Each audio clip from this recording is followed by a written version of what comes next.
All right, it is time. It is time for the main event of the evening. Sound like Bruce Buffer there for a second. Happy roundtable, guys. Happy Wednesday. It is March 6th, 2024. It is so good to be here with every single one of you. I'm super excited, actually, for tonight. There's quite a few things that are going on in the world right now. And of course, a part of being on this wonderful planet right now, we have the opportunity to build our businesses. And I think that's why we're here, is we're always looking to extract some golden nuggets from these meetings and go apply them and essentially grow and scale our businesses. Whether you're just starting out, whether you're already in the industry, take the notes that are good takeaways for you and apply them. That's the thing, right? Like when you come to these meetings, the mission is if you can take away 1, 2, or 3 things and just give those a go with your business and give it a good solid test, and it ends up driving an extra little slice of culture, an extra little slice of training that you might apply, an extra process that you might be building, and ultimately allowing you to be excited about building your business and expanding that enterprise value that we talk about all the time. I've got a really cool hat on, by the way, tonight. I know that Skylar recognized that. What other coaches do we have? This is John Begley's hat out of Texas. Fantastic guy. For those of you that came to the Tampa Roundup event and also to the Dallas event and to the Anguilla retreat, this guy's a pretty cool cat, man. He's building a beautiful company in Texas, Striping USA. So check that out. But yeah, like to get started here, everyone, down at the bottom, you got your reactions button. So click that reactions. You can raise your hand, do all your emojis. Matthias throwing a heart out there. Fantastic. Love the love, man. And then, of course, you've got your chat window. Your chat window should be active. Please, please don't hesitate. The only silly question is the one unasked. I always say if you can go in there and, you can ask somebody privately. You can ask the whole group. Completely up to you. It's kind of a cool function. You can see we've got Skylar in there saying, what's up? Thank you, Coach Skylar, for kicking that off, man. And don't hesitate, though. Ask questions in there, and you'll have coaches answering. You'll have other people answering. We've got just a wealth of industry knowledge on here right now. Like, I can actually see that there's a couple 100 years probably worth of experience just on the roundtable right now with 31 members. So let's keep that going. To give you an idea, I've been in the industry 25 years, just getting started. I plan on living a long time. I hope you all do as well. And I can tell you one thing for sure, man. I wake up in the morning and I absolutely kick my sheets clean off the bed at like 4:30 in the morning because I'm so excited with what it is that I'm building every single day, man. I know that, Rory, you see that early in the morning. You see me up. I see you up, man. I see you up. There you go. And we're but that's super cool, right? Like who here wants to wake up and kick the sheets off their bed and be super excited about their days? Honestly, Who here feels like you could be even a little bit more excited than you are right now, and you could kick those sheets off your bed, right? And that's what this is all about, man. This journey is absolutely awesome. We have the opportunity to do that. So why don't we set ourselves up to be able to do that every single day that we possibly can? Not to say that there's going to be, those rain clouds that might come by and put a little shower on you from time to time, but you got to keep that consistency, keep that discipline, and rock this thing. So let's go ahead and get this party started. We've got a little blood pumping we got to get moving here, and I'm going to get actually Alex DeBlanco to kick us off for the blood pumping AK Roundtable kickoff. Everybody, I'm going to spotlight him right now. So come off mute, brother, and take it away, man. Instruct us on what we need to do. Absolutely. Welcome, everybody. So I need everybody to stand up, please. We're going to go 10 to the left, 10 to the right, and then 10 up. Sorry for the blurriness. Okay, so on 3. 1, 2, 3. 1, 2, 3, 4, 5, 6, 7, 8, 9, 10. Switch. 1, 2, 3, 4, 5, 6, 7, 8, 9, 10. Switch. 1, 2, 3, 4, 5, 6, 7, 8, 9, 10. Boy. Alex, why do we do that, man? What's the true reason why we really engage into that?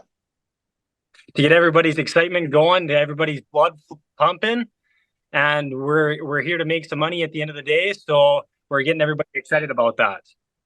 Let's go, buddy. So good to see you on, man. You're looking proper tonight, bud. You're looking proper. You got the collared shirt on and everything. Got to dress up for the team. That's awesome, man. Good to see you, bro.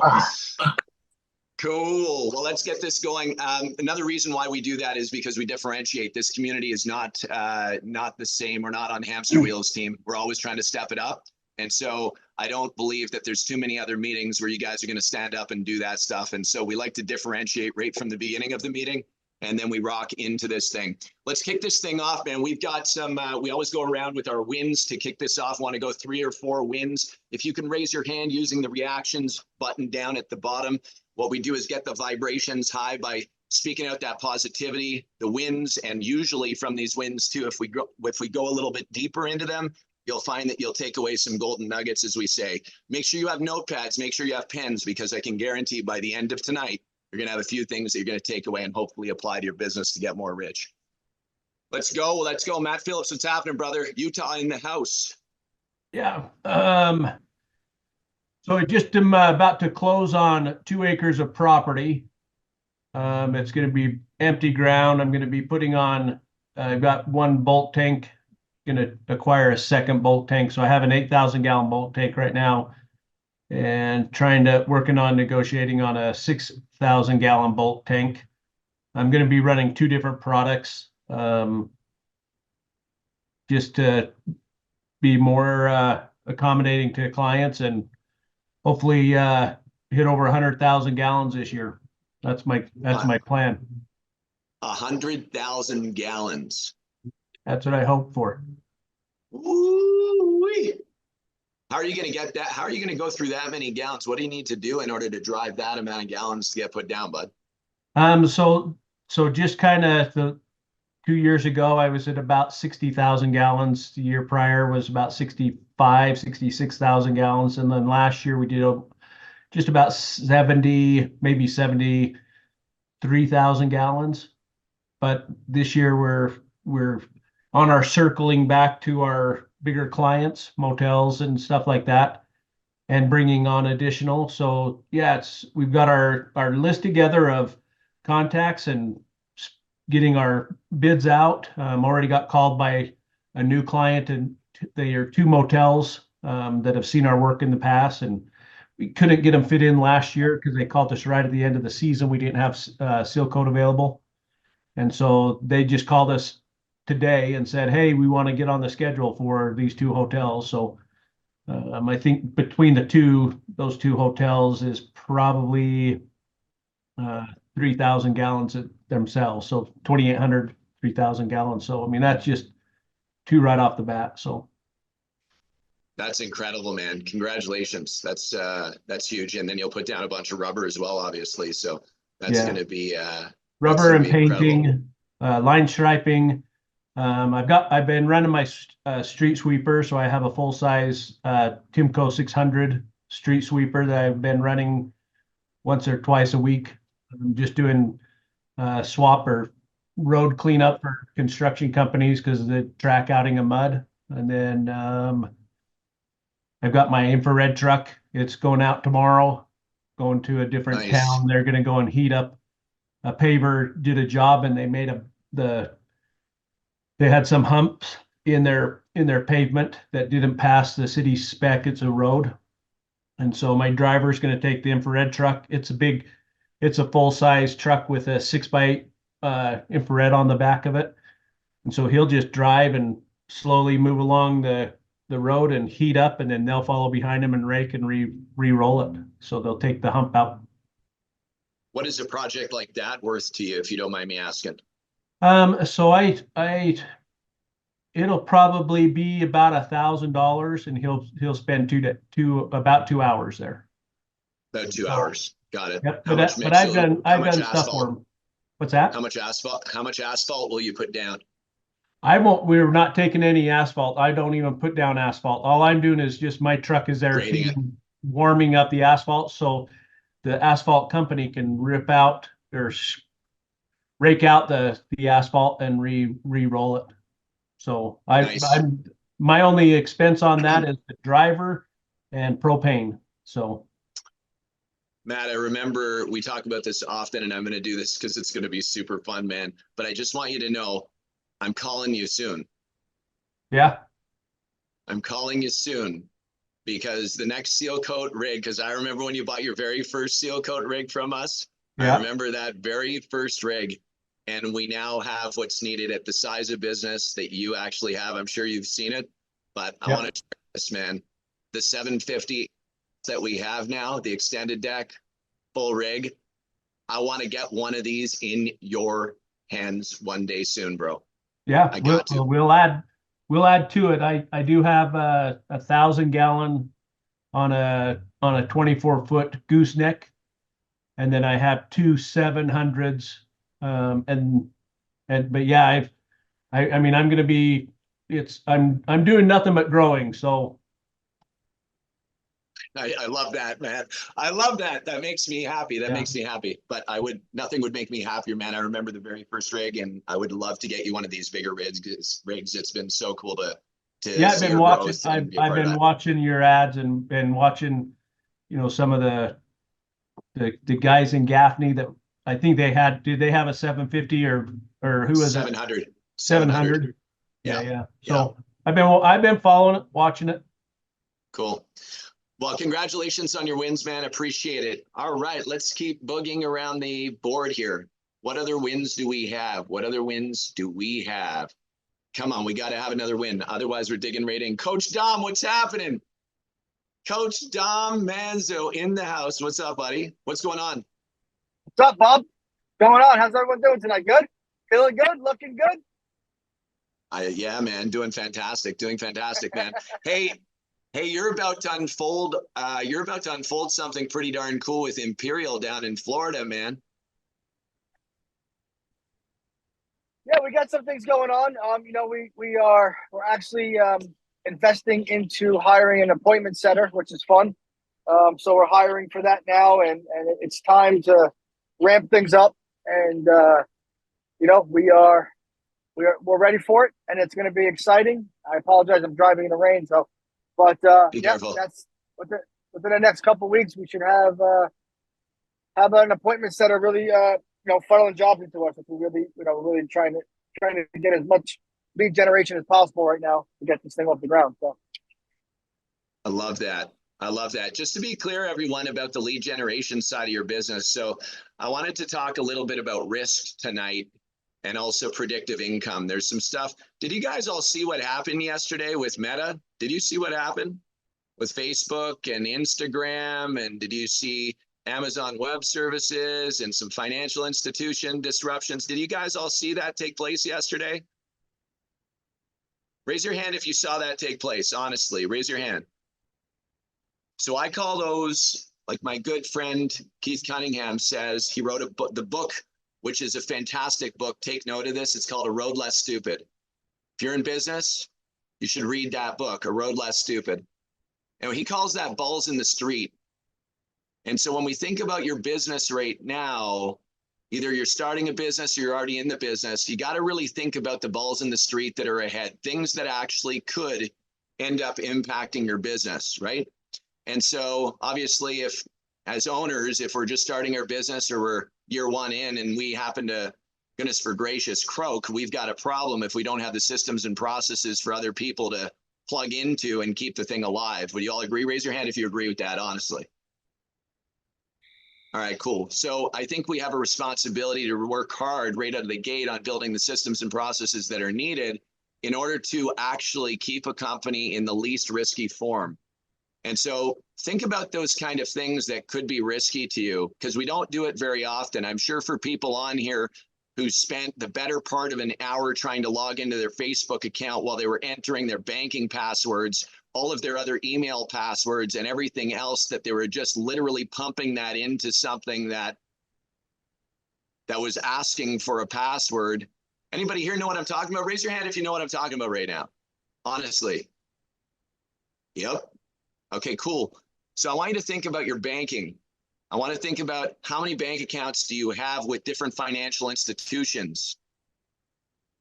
Think about that for a second. Write that down, right? How's my banking? Do I have cash available to me in a safe somewhere? Do I have something in perhaps an interactive broker's account? Do I have something that's diversifying my financial risk as I'm building my business? Because I can tell you guys, if one day, goodness for gracious, you go to log into your online banking and you can't access it, or all of a sudden the money's gone, you guys are in trouble. And I'm not trying to create fear here. I'm just saying we've seen stuff happen in the past. Balls are in the street. Make sure that you're protecting yourself. Make sure that you're limiting the amount of risk that's associated with both your business, but goodness for gracious, personally as well. Diversify your risk. You guys know what I'm talking about, honestly, straight up? All right, cool. And for those of you that are not concerned about it, I think that that's great too, but I think it doesn't hurt to spend a few hours creating a bit of a strategy plan, right, about that risk. I want you to think about the risk also associated with, again, something happens with you. Something happens where you're not able to come into work and you need somebody to cover you. Have you guys ever been, raise your hand if you've ever got the flu before. Raise your hand if you've ever wanted to go on holiday before. Raise your hand if you've ever seen somebody, unfortunately, leave this life, and then all of a sudden there's a big mess to clean up, right? And so I want us to think about that. A lot of the time we're talking about all the blossomy, pixie dust and all the good stuff, but there's the reality of it is not everything's just butterflies and cupcakes, as we say. So it's really important that you think about those kind of things, right? As you're building and growing. Very, very important. Anybody have any other ideas of what could be risky for your business when you're first building your business, or you are building your business? What is another major risk that you might have? Any ideas that you guys have?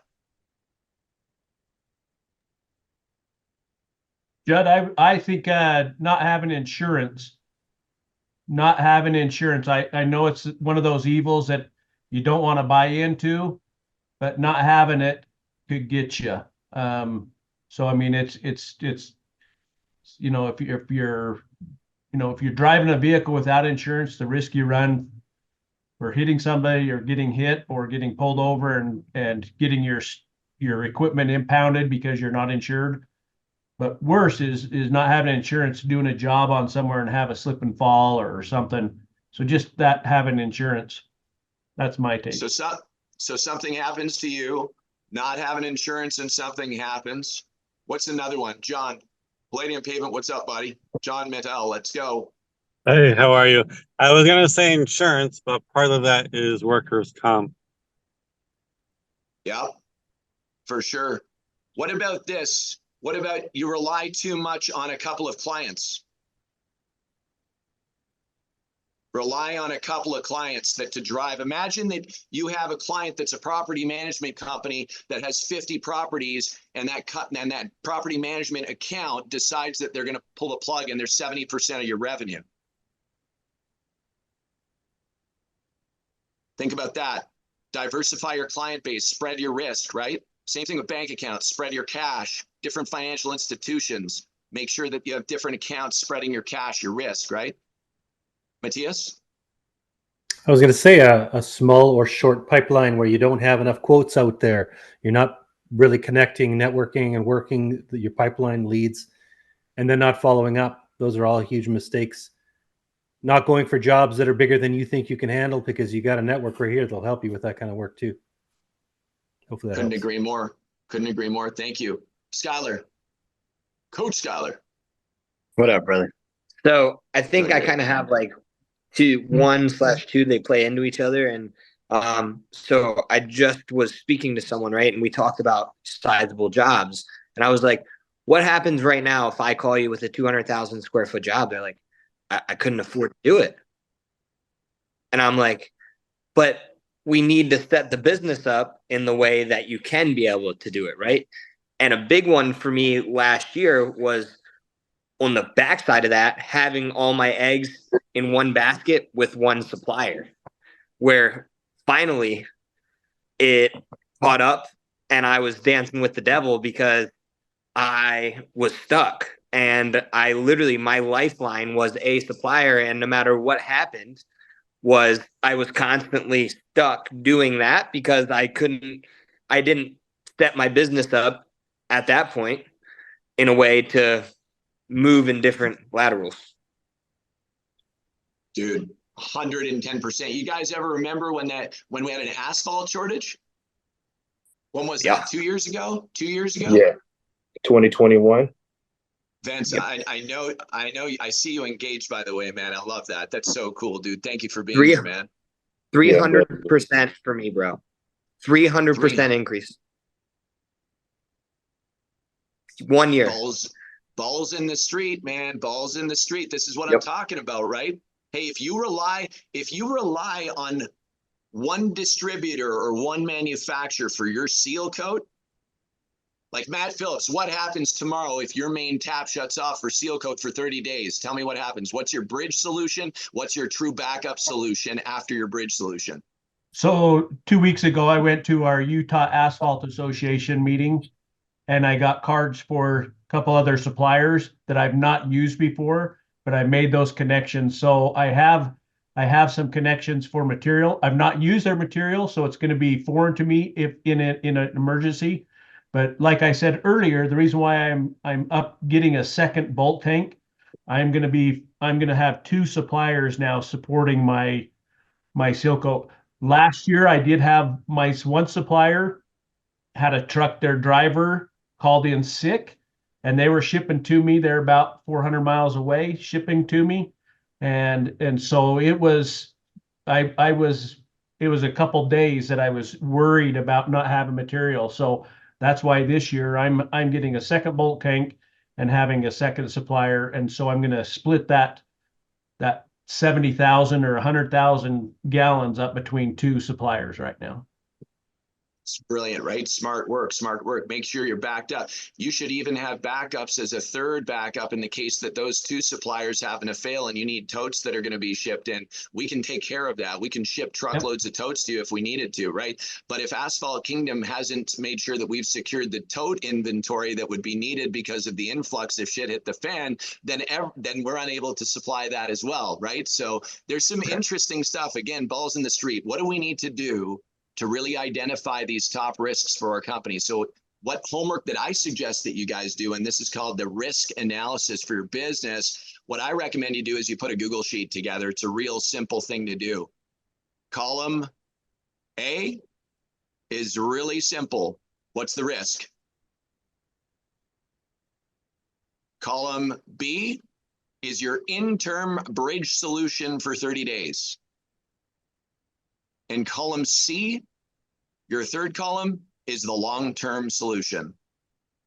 And if you take the time and you do that for, let's say, the top 10 things to start with, then we're in good shape. I'm going to tell you guys a story. When I owned a company up in Montreal, Canada, back when I was 19 years old, we had a C30 dump truck. We had a trailer with a Caterpillar roller on the back. We had our asphalt loots that were nicely secured, so we thought, on the trailer. And we had shovels and so on, toolbox and all that. It was on the trailer, right? One of our drivers was driving the truck down the Trans-Canada Highway, and one of the loots let out the back while he was in the middle lane of the 3-lane highway. And that asphalt loot landed on the street on the highway behind, and an SUV filled with people swerved and flipped over 3 times. And then another truck, another SUV, just missed that one and flipped over twice. We had no backup plan. We had no bridge solution. We had no idea of what to do in the circumstance that there was a traffic accident with one of our vehicles, and we were in absolute broken chaos. Fortunately, everybody lived. But I can tell you, it was a nightmare to deal with in that circumstance. If we're out there driving heavy equipment, we're out there driving what it is that we drive. You're driving seal coat tanks around, and that trailer happens to bust off the back of your truck. What are the steps that you're going to take to make sure that you're dealing with that properly? And have you thought about it? Yes or no? If you haven't, start thinking about it, because it's possible. It's highly likely that there could be a traffic accident with one of your rigs throughout the lifetime of your business. I'm not saying there will, but make sure you have a plan. What happens if your seal coat tank splits? What happens, right? Vance, what would happen, brother, if your tank split while you were traveling and you had 700 gallons of seal coat that was all over the highway? You're muted, brother. Come off mute. First of all, it'd be seal coat all over the highway. First of all, and I apologize. We're in the central time zone, so me and a few others joined in this evening, and we're thinking 7 o'clock central, and but it's Gotcha. obviously not. So, but anyway, so I got in. We're new to the business, so we're in here to learn and figure out what it is, the A's and B's of the business and the pros and cons of the business. So, parking lot striping is something. Parking lot striping is something that's totally new to us, and so we're excited to start the journey down here in the Panhandle area. So nice, man. Nice, beautiful. Well, it's good to have you on. And I'll tell you, like, if you're getting in striping, are you primarily moving into striping? well, we're me and Matthias was talking about it, and right now we starting out with the striping. It's a need for it here, and we sought out a need, and you can see it all over the area. So we're going to start there first, and Nice. hopefully grow it as we move forward. So we got a sweet marketing plan put together, and the way we network and do all our grassroots, I think it's going to be something that's going to help build our foundation as we move forward. But we're eager to learn, eager to bring more ideas under the umbrella of our business, and be able to service more than just striping a parking lot, because there's more needs to it than that. So. Watch this, Vince. Congratulations, by the way, and all the best, man. I look forward to meeting in the future, having some discussions, man. I look forward to that. Raise your hand if you've ever broken a 5-gallon pail of traffic paint. Raise your hand if you've ever broken a 5-gallon pail of traffic paint. Yep. What is the SOP around the cleanup associated with spills, right? Like that kind of stuff we need to be thinking about. That's the risk stuff that I'm speaking about at more of a lower level. But guys, all I'm getting at is raise your hand if you think that it's important to do some kind of a risk assessment on the things that could be possible and then have some solutions that you would take. I call it the yellow brick road, right, Skylar? That's it, man. What do we Absolutely. think? I mean, to add on to this, I don't know, someone's chatting. I'm not sure. I don't know. To add on to this, like the last 4 weeks, right? Like that is literally Charlie's sole job in the business.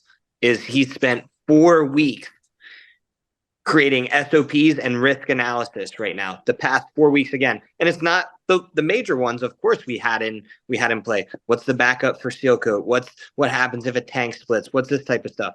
But now it's down to the nitty gritty of like, what is actually, some of it is like, what is actually the required documents if you have a spill?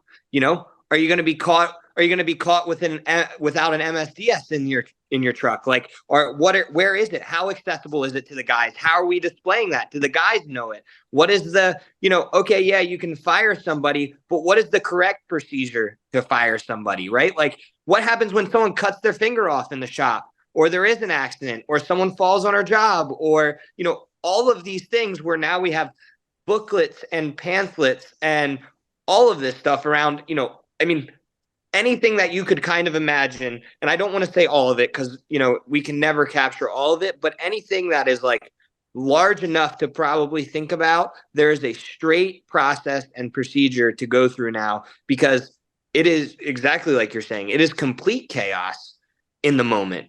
And the stress that takes off of each one of you guys on this screen, right? When you know that no matter what happens, you're prepared for it, your life becomes so much better, right? It's all that noise that's in the back of your mind that you might not think about on a day-to-day, but it definitely occupies space. And if it doesn't, that's a problem. Yep. Pearl Banks, Curb Appeal, what's up? What's up? So I've got a pretty good story to share about what you're talking about there. So back in 2002, I ran a seal coating operation for a guy back in Lexington, Kentucky. And I sent my crew out, but they was hauling a 1,500-gallon tank on a freight liner. So I head down the road and I start seeing this black streak. Didn't pay it any mind. Got down the road probably 20 miles. My crew was pulled over, EPA all the way around them. Seal coat about knee deep in the highway. So just what you're saying, butterfly valve somehow got open and they took off. I happened to talk all the enforcement there. What are we going to do? They said. I said, well, you know, it's seal coat, it protects blacktop. I got some squeegees, let me run it down the highway. So here we are knee deep in seal coat. But still, the boss man took a big fine, had to eat a bunch of money. So exactly what you're saying can happen in the blink of an eye. And it does happen to somebody every day.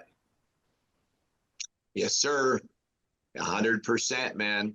I've seen some wild stuff. That same C30 dump truck, different driver, 4 years later, left the asphalt plant with 8 tons in the back of it. Driving down the highway, PTO valve opened up and he hit an overpass. It was not pretty. Dumped all the asphalt out the back. Dump bed hit the overpass. Not pretty. What do you do? What do you do? Hey, Judd, I've got You sell the business and start Asphalt Kingdom, damn it.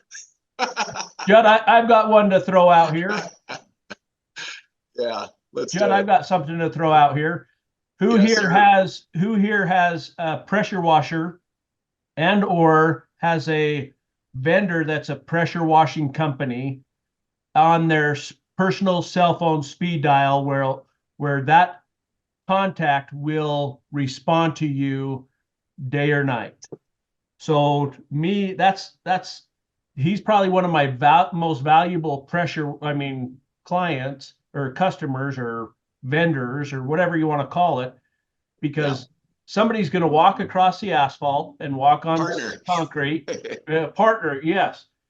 Someone's going to walk across freshly painted lines or track. So having that person there. So I know we've been talking about being prepared and yada yada. There's a whole lot of things, just like what Skylar's saying, all the SOPs and all the things, whether you're a small company or bigger, or, you know, to have 10 guys or 20 guys, or it's great that you brought this up tonight, Judd. I appreciate it. Just puts top of mind awareness on how to be prepared. But I'm throwing out, find that pressure washer guy and know that he can take care of seal coat for you on curbs, gutters, even containers or side of garage doors. Because when you're seal coating, shit happens and that kit burps or you get a hole in your hose or something, being able to call that person up and know that they're going to come out and clean it and take care of you. That's my recommendation. Anyway, Matt, I'm going to piggyback off you right there. I'm going to piggyback off of Matt there about the pressure washer. So this is real life example. This literally just happened last year. We're at a $3 million home, fresh, brand new build. The home was built within the last 3 months. $3 million home, really nice development in Hershey. Sits up on the hill. The crew goes out. They start laying material out on the edge. They get to the garage door. They lay the hose down. And as soon as they pick the hose back up at the metal fitting and the hose split. Steel coat all over this brand new home, all over the siding, all over the garage door. Like, I mean, it was pretty bad. The gutter, everything was covered, like at a brand new home. And the guys just looked at each other, right? And they're like, one of my guys was, you know, brave enough. He took one for the team. He jumped on top of the hose. The other guy shut it off. They come back to the shop and they show me the pictures, and instantly, same thing, right? This guy leaves the job that he was up hours away, leaves the job, comes out, does an emergency clean for me, gets the house spotless.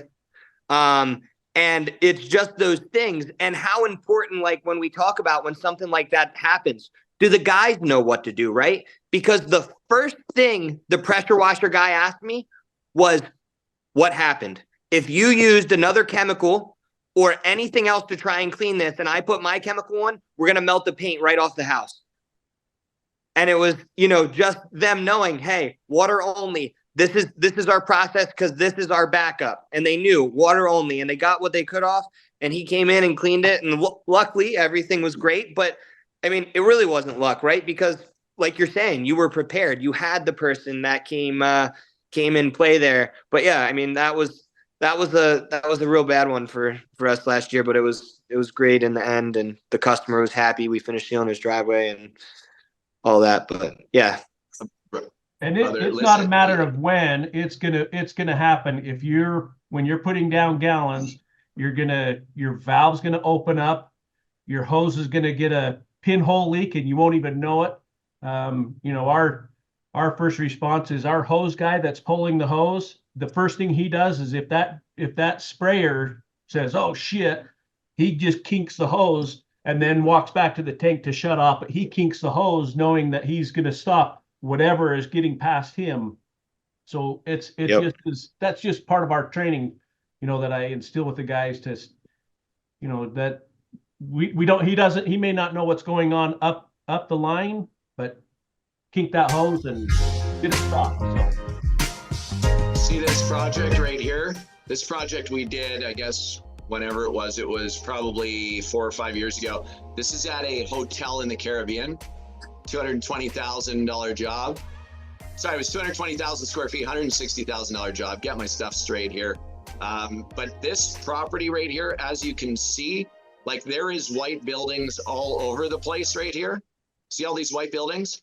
So the guy that was driving the Dodge Ram 2500 with an AK-230 Pro in the back, the hose man wasn't holding the hose like he was supposed to. The hose went under the back wheel. Sorry, went under the back wheel as he was backing up the truck.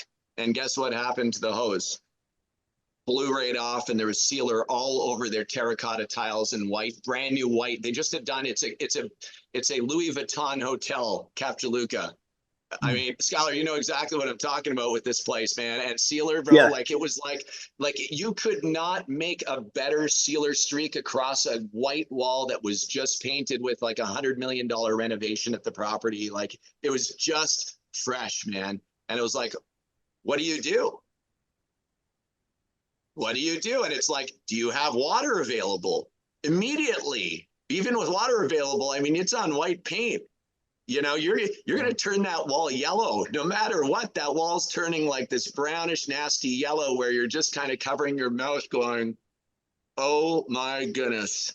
And so fortunately, I knew the general manager there and they had a lot of extra paint available and we were able to actually get it set up for them and they were cool about it. But what if they weren't? What if I had to deal with the repercussions of what happened right there instantly? And I would have, right?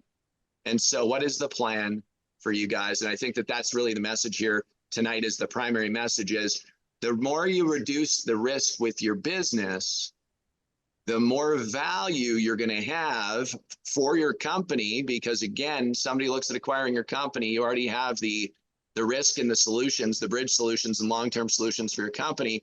But think about yourself, think about the people, your customers, think about your staff, your team members, right? The immediate relief that it gives you to have those in place. Does that all make sense to everybody? Now, I promise you one thing, and Stephen, I'm coming, brother. I promise you one thing. A handful of you will actually go and do the work and actually do a risk assessment, and you're going to start to come up with the solutions, like a handful of you. I hope that comment that I just made, you're like, I hope that you're one of those people that say, what an asshole. Like, I hope that you actually say that in your head. What an asshole, man. I'm going to do it. Like, I hope every single one of you do it, just to be straight, okay? If you guys don't do it, I promise you, if you don't do it, you can only look at yourself in the mirror and say you didn't do it. I'm not going to say it to you. Only you. Do the work. Put in the work. Stephen, what's up? How you doing, buddy? Oh, it's been a long time, Judd. Man, I'm telling you, my hair has turned gray since I've seen you last. What's happening, brother? Well, first of all, as always, insightful. I've been watching the recordings later. I've been working some evenings, but I have a question. I feel like it fits. Talking about risk. There is an opportunity to do a crack sealing job, and it's measured in kilometers. It's on a highway. It's about 70 kilometers of crack filling. What kind of equipment would you recommend for that? Just a torch and a pour pot. No, I'm kidding. How Totally many kidding. quarters? Like 15? Because there's Yeah. also So, it has to be done within about 4 weeks, a 4-week window. so are they coming to you? Or are you getting, is there an RFQ? Like you're hunting this thing, or did somebody reach out? Yeah, it's for all my Canadians out there. There are all sorts of databases that governments and municipalities put jobs on. For me in Alberta, I found it on something called Alberta Purchasing Connection, and they ask for people to submit bids.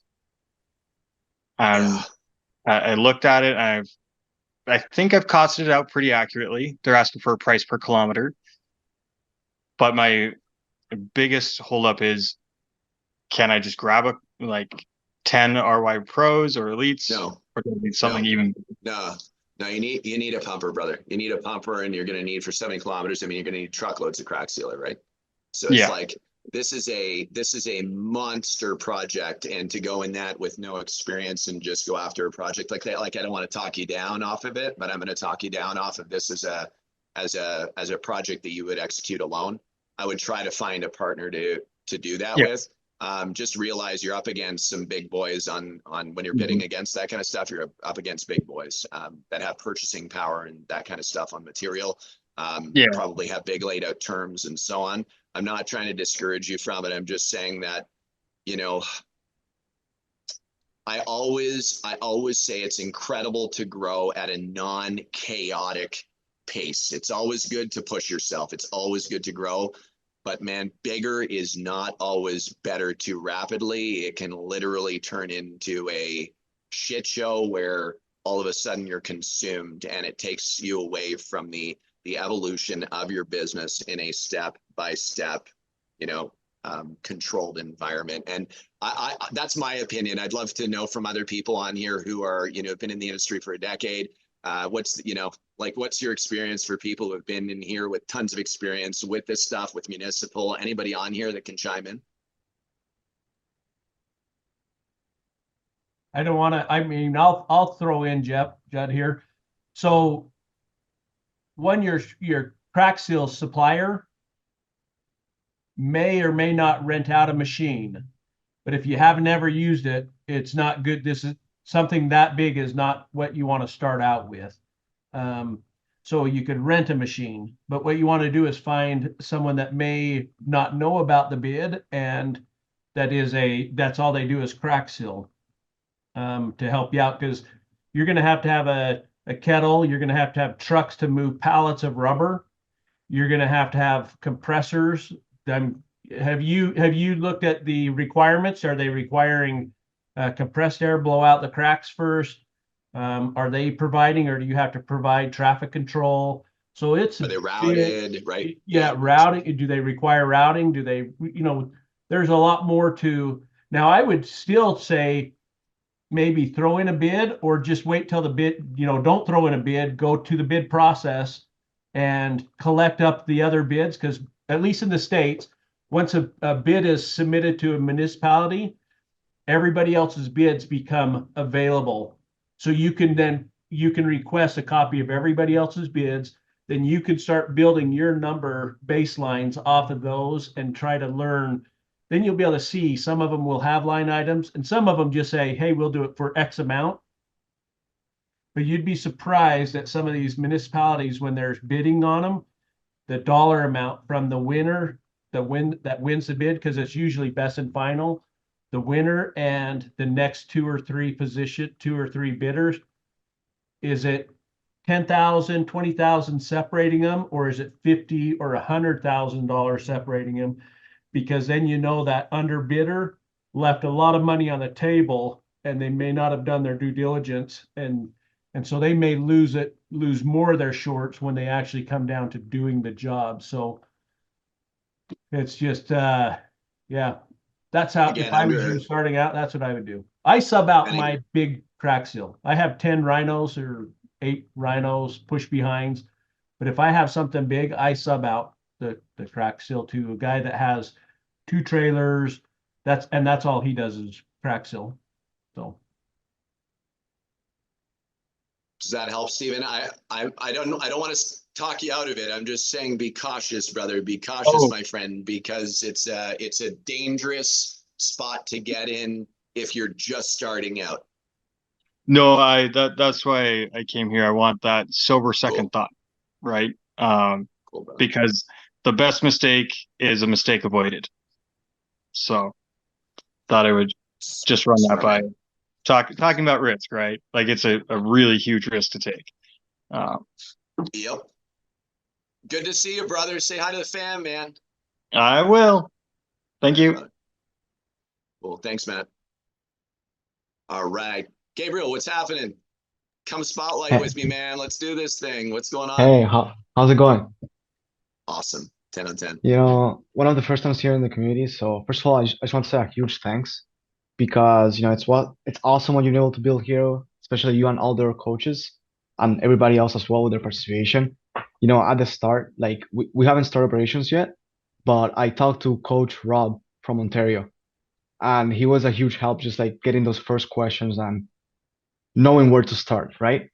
And you know, in connection with like what my question is, right? When you talked about risk, one of the things we're getting into right now as we're going to start hiring people and we're looking at business operations, right? Is what like information recommendations can you provide for specific things? One, insurance.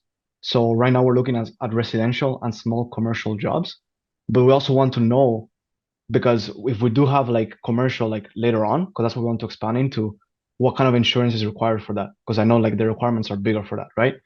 And the second thing is, how does like the more experienced people like handle the contracts when it comes to like a residential client, right? Which is something rather simple, and a commercial client, which can be more complicated when it comes to payments and those things. Thank you. Where are you located? Canada, Montreal. Montreal. Come on. Oui, oui. Come on, man. That's where I'm from. Yeah, I saw.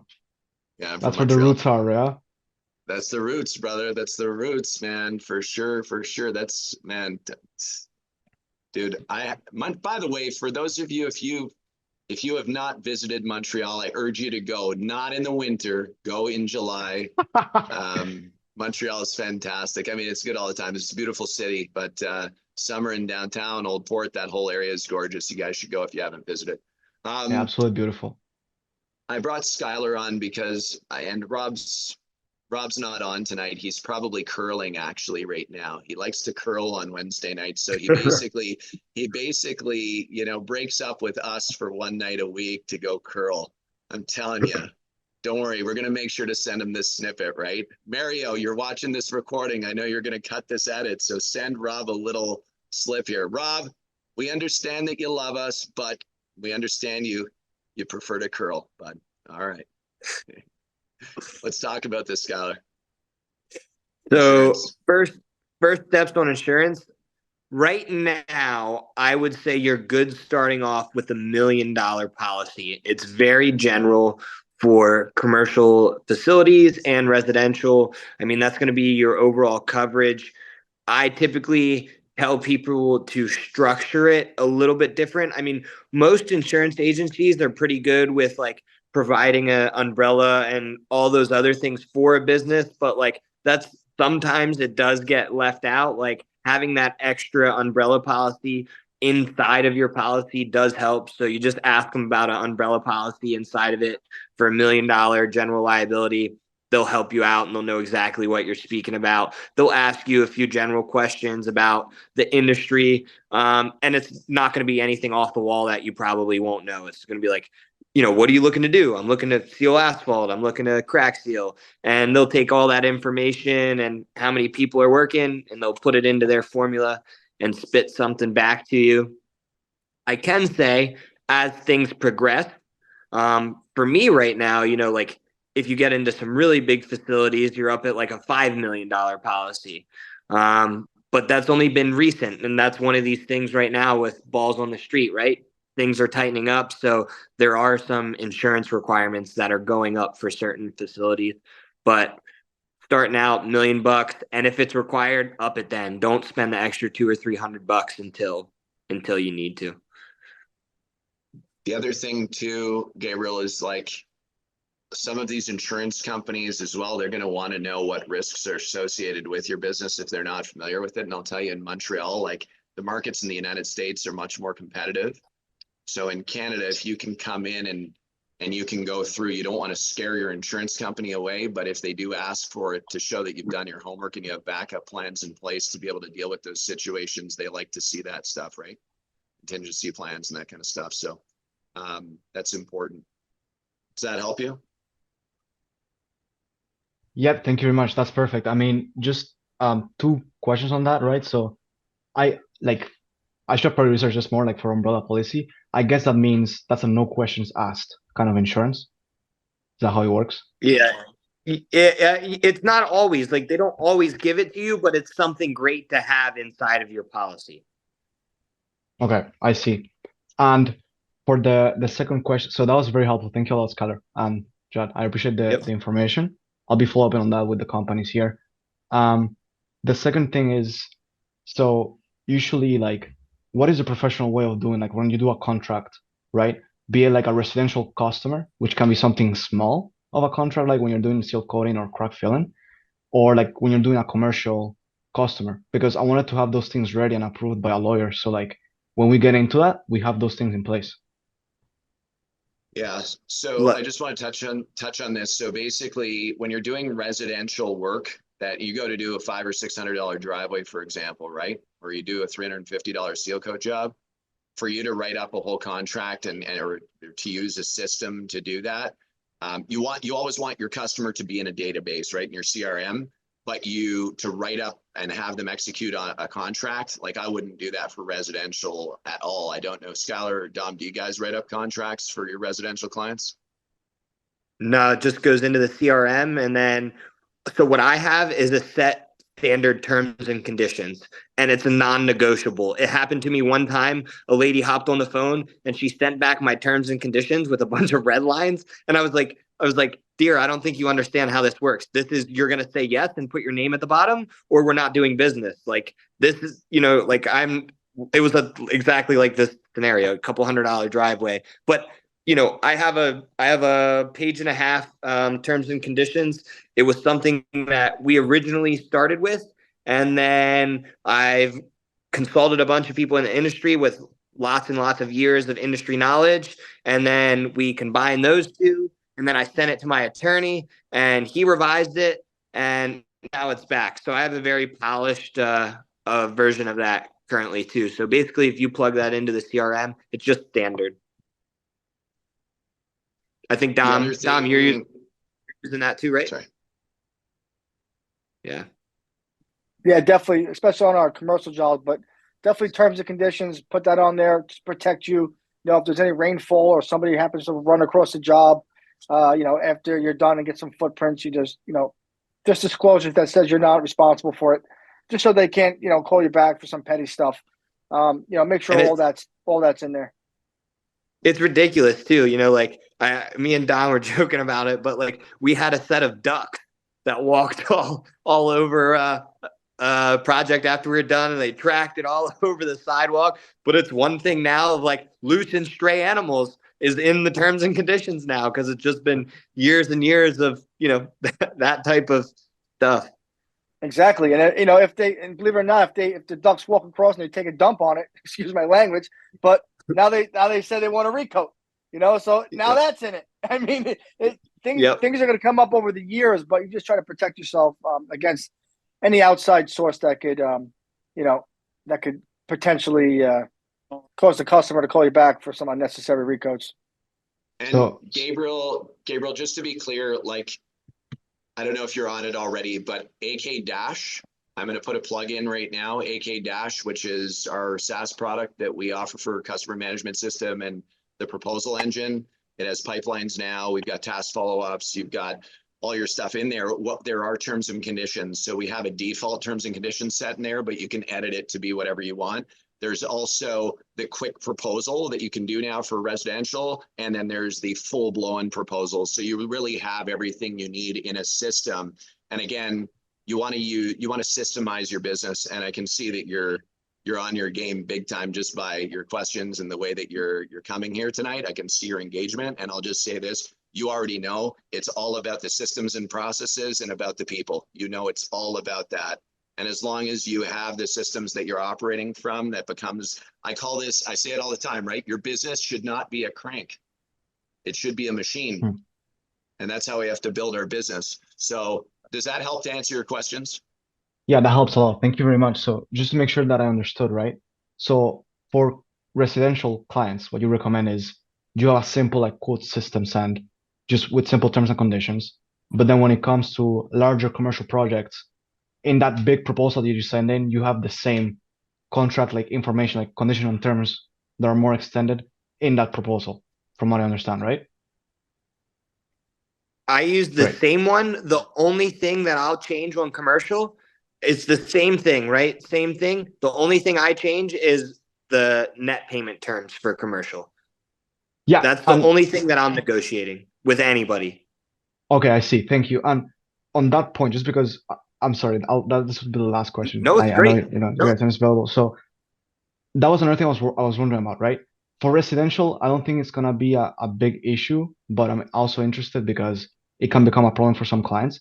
But for commercial, I'm sure you have experience in this. Is let's say even in residential, right? You have let's say an $800 job, or in commercial you have more than that, right? How do you set up payment terms when it comes to like loan or you pay me in 3 months, 4 months? Do you do that with like a bank company? How does that work? It's another risk. It's a huge risk right now, right? Like this is again, balls in the street again. You start financially, you put financial terms for 90 days on a project like that, 90 days net on a project like that, and you're funding the project. And all of a sudden we deal with some banking crises. We'll just say that there is going to be something that happens. Let's just say down the road, I can tell you one thing for sure. People are tightening up on their cash. The likelihood of you getting paid in 90 days is less likely than getting paid tomorrow. I'm just going to say Oh, that. okay, I see. So you go for so straight cash terms. You're going to want to go with, if you can tighten up your terms and get paid literally 50% up front and 50% in 14 days, that would be ideal. If you can tighten it up to be paid in full up front, that would be even better if you could.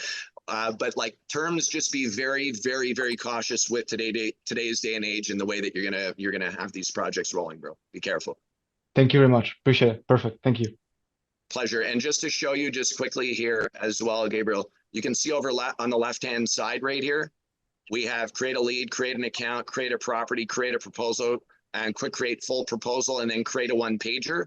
So you're actually able to create your proposals inside of there, and all the way on your left-hand navigation, you've got your targets, your financial targets, you've got your properties, proposals, leads, pipelines, invoices, tasks, a help center where you can essentially go in and watch all the videos that have been recorded to teach you about all this stuff. You've got that all in there. You've got your goals, scopes of work, reports, all your templates. I mean, you've literally got everything that you need in here to be able to execute and create the machine that you're looking to create with your business. So I just wanted to show you that just quickly. We have by the way, everybody, it's 14-day free trial, and we have Jeff that's going to start rolling out demos next week as well. So that's going to be available to all of you guys, but sign up for the 14-day free trial if you want to check it out. Over on the left, the help link, and just start digging into the platform. Systemize your business, create the least amount of risk, right? You don't want to have the good old days. Matt, you remember like back in the days when like we were, and Dom, you remember this, man, like right when we first started, we had boxes filled with freaking work orders and paper, and like there was stuff all over our desk and it wasn't systemized. You remember that? Who here remembers, like who here's run a business or who here's been in business where you have papers everywhere, right? Shit, man, if I was buying your company, I wouldn't want to see all the papers. I want to see a machine.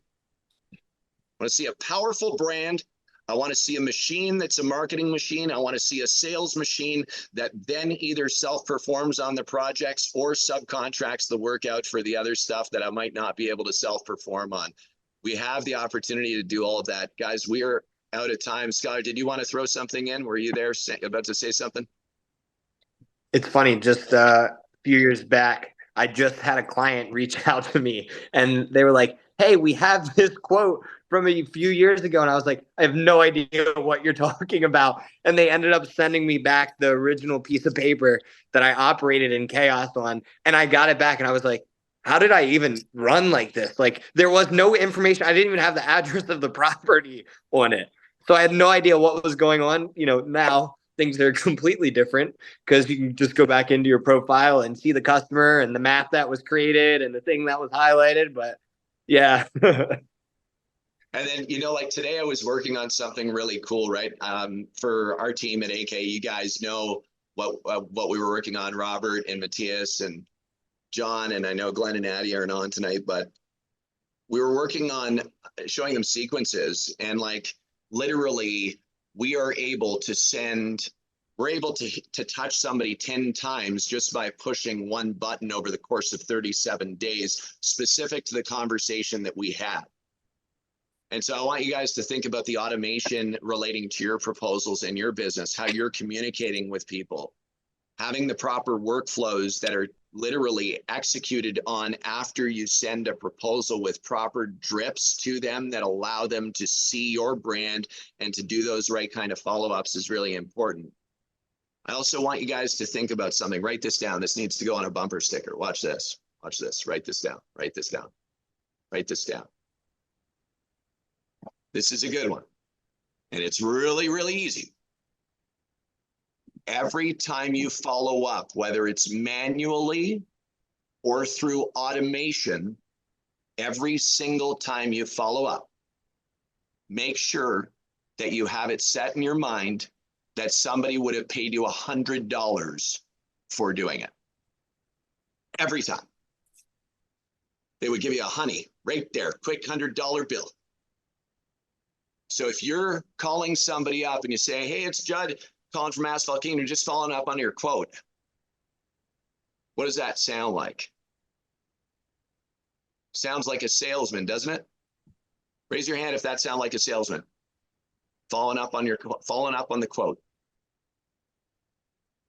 All right. So what if it was like, hey, it's Judd calling from Asphalt Kingdom. I was actually just thinking about you. Something just took place and I'm thinking about you. And I wanted to give you something that I actually just got last night in the information docket that we just received from our marketing department. I want to give you a free proposal template that is proven to convert at 35% historically. I want to give you that free proposal. I was just thinking about you. Can I send that over right now?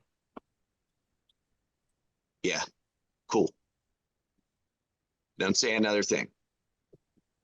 Do you think that that person who receives that proposal template to help them grow their business, do you think that maybe that will add a little bit more value in the relationship? Yes or no? Raise your hand if it's a yes. All right, cool. So if I sent an email to you guys and I said, hey guys, just really curious in your feedback about the AK roundtable tonight, and what was your number one takeaway tonight? Raise your hand if you would reply to the email honestly. Honestly, be honest.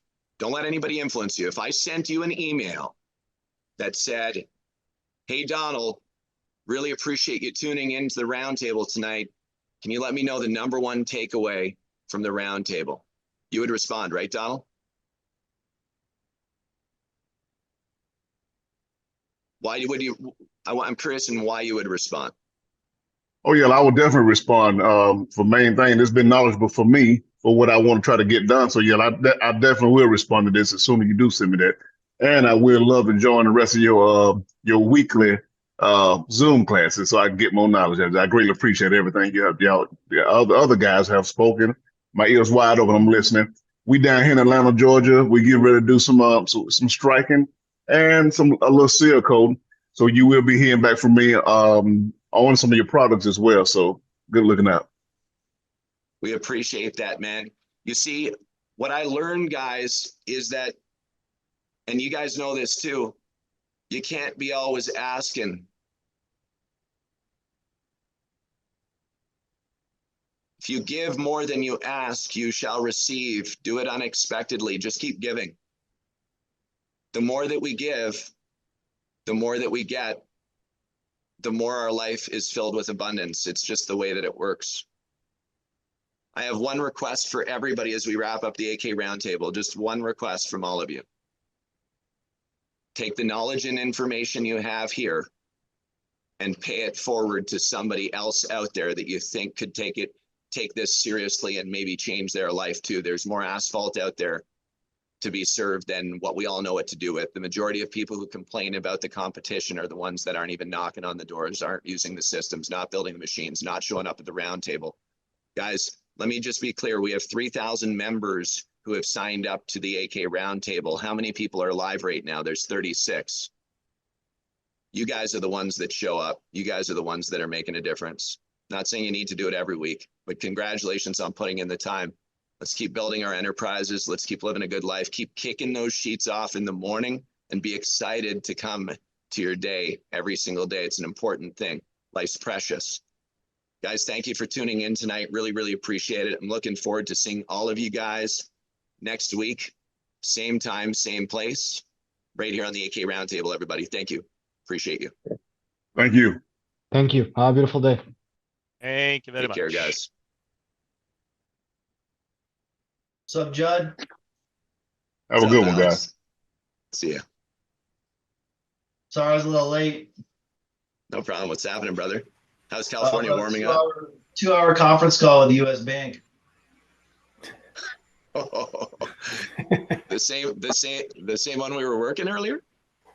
Yeah, this guy who runs 70 banks told me that in his 30 years of being a facilities manager for all these banks, he said that my presentations were top 2, top 3 of any vendor he's ever worked with in his entire 30-year career. Congrats. And Congrats. that's exactly why you are growing at the pace that you are, and why you can sit there right now with the exact confidence that you have right now, because you know you have the best. Look at Awesome. Look at Alex right now. Look at the conviction in this dude, man. Like, this is so exciting, man. Did this come through the channel that we were talking about, like back in the fall? Mm-hmm. I'm coming That's to so California, good. bro. I'm coming to stay with you. We're going to execute on this massive project. Yeah, I just closed another 55 grand today with them. So Love it. Coach, by the way, for any of you guys that are still on here right now, Alex Coring is doing virtual, like he's one of our AK coaches. He's doing coaching around doing proposals that are at a whole different caliber than you've ever seen. If you have interest, reach out to him. Alex, you change your name at the bottom so that you have your email address on there. Alex, it's Skyler. You'll be proud, bro. I put it all together. It's been watched 11 times by Hershey Corporation already. Lost? Watched. Oh. Seen. Yeah. We're talking big bacon here, folks. This is big dollars going on right here. These are not $800 driveways. No. Asphalt's everywhere. What are you going to hunt? But Alex, yes. So sorry to just bump in here. Alex's email address is at the bottom, like straight up. If you want to like level up and you want to do proposals that are next level and you want to crush big, massive commercial accounts, he is your dude. He is next level with that shit. Let's go. Hey, I got a question. Yeah. Go ahead, Alex. Go ahead, man. You already started. You're good, Vance. Go. Okay, well, we're just gonna be real quick. So for someone like me and my crew that's just getting started in this line of business, and we're excited. I appreciate the nuggets, and I'm glad to know that you guys do roundtables, very informative, and people sharing real life live situations that you can capitalize on in the do's and don'ts. So I think we're definitely going to have a lot of learning to do as we move forward. But at the same time, if we want to learn more about the direction to go for us getting started, I like the fact that y'all offer a CRM. Y'all not just selling product, but you also selling your help, lending your help, and the proper tools needed on the backside and in the work screen. A lot of businesses fail at that. They have all the equipment, but then they don't have the proper CRM tools, the follow up systems, and the inbound outbound calling systems that they need to attract more people for growth. So you guys, I admire that first and foremost. But so as we move forward, is there anything that you can share with someone that's just not getting started? And real quick, I don't want to take up too much of your time, but for someone that's just getting started in this line of work, any nuggets you want to drop off for us? Yeah, I mean, I would say that you obviously want to get started in the business. You got to generate revenue. You got to have income coming in. You got to you start a cash flow, right? You have expenses going out, and you need to get some money coming in. The way that I started out was I wanted from the beginning to be like build my company like it was a $25 million company when I was making, you know, 100 grand a year or whatever you're starting out at, right? That's kind of like first year, that's where we kind of started. But that's when I started developing systems and processes that can scale. So you don't want to like get too deep into the weeds without a CRM or something that can manage your data, because it becomes unmanageable very quickly. And then your response time, your turnaround, your record keeping gets so cumbersome that you can't service the clients, the customers, the proposals, the estimates, and all that stuff. So I would say every single minute that you have outside of work, like, you know, you're out in the field or whatever, your 9 to 5, your day job where you're producing revenue, spend that on developing systems and processes. Get it done early as soon as you can. And with, you know, AK Dash, you don't have to go out and develop it yourself. Get on board with something quickly that manages your data. Right. And put together a proposal system from the get-go that's gonna scale your business. And if you want help with that, I could help out with that. I appreciate that. Here's the thing that I always am going to come and say, right? Like, so there's franchise systems that you can buy into. They're 50 grand. You buy into it. You buy $25,000 territory, and then they take 7.5% off your top line. Okay. I'm just being straight with everyone, right? And what are you really buying with a franchise when you're as a franchisee? You're buying a territory, you're part of the brand, and you have access to the systems and processes, and then you pay for it for life. And so if you have the ability to be able to access the systems, build your own brand, access the systems and processes, get the proper coaching that the franchise would have taught you, or maybe not even that well. Okay. If you get the proper coaching and then you have the right system to execute on, then you're in a place where you've just saved tens of thousands of dollars and you own what it is that you have, and you're never paying a fee for the rest of your life on the business. My recommendation for anybody starting out, if you're really wanting to hit this thing and you really want to build enterprise value and grow the hell out of your business, there's a few key things that you have to focus on. Obviously, there's a wide spectrum of stuff you have to focus on. But let's be clear, the equipment and supplies is a piece of that. It's not what's going to build the hell out of your business. You got to build a marketing and sales company first. If you build a marketing and sales company first, you can either execute on the work yourself and self-perform, or you could subcontract the work and have other people do it. Or you could just subcontract it all together if you didn't want the equipment and that labor burden, so to speak. And I'm not saying that everybody is wanting to do that. I'm saying a lot of people love to self-perform the projects. A lot of people love to sub it. A lot of people love to do both. But always make sure that you're not getting lost in the weeds as to being out in the field and actually doing the work. Start out by building the marketing and sales platform first. You have to do that.